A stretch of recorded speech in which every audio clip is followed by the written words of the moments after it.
Une revanche, non. Un acte attendu, oui.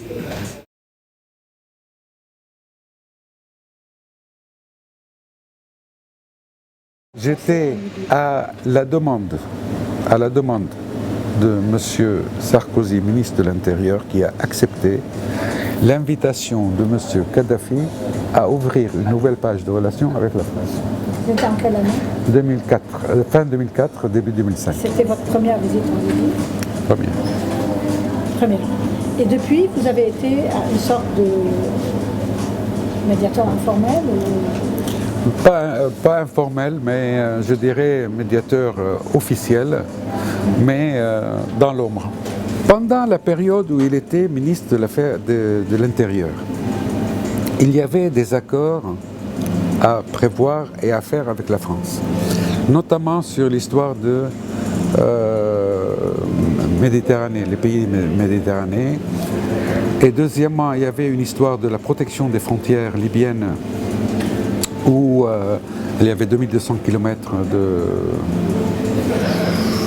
passoires, si vous voulez, utilisées par les Africains de divers pays qui traversaient la Libye et qui allaient à Marseille après, par des bateaux, etc.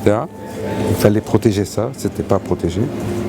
Et dans ce cadre-là, il y avait les échanges entre les services qui sont gérés normalement par les fonds secrets de Matignon, où à peu près 70% de ces fonds sont traités en liquide parce que c'est des fonds consacrés aux services.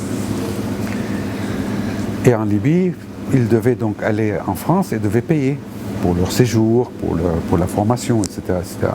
Et c'était la somme d'à peu près 5 millions qu'il fallait payer, et en liquide, et en France, et au ministère de l'Intérieur. C'est ce que j'ai fait.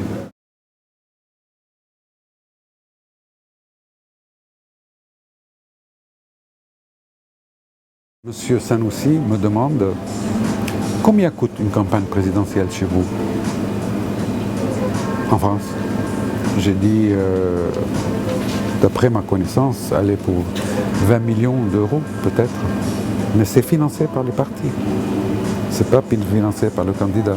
C'était quand que Sanoussi vous a demandé ça? En 2006. Et moi, j'ai laissé cette affaire comme ça. Moi, je vous dis une chose. Monsieur Sarkozy a touché de l'argent. Écoutez, j'ai la conscience tellement tranquille que je vais inquiéter les autres.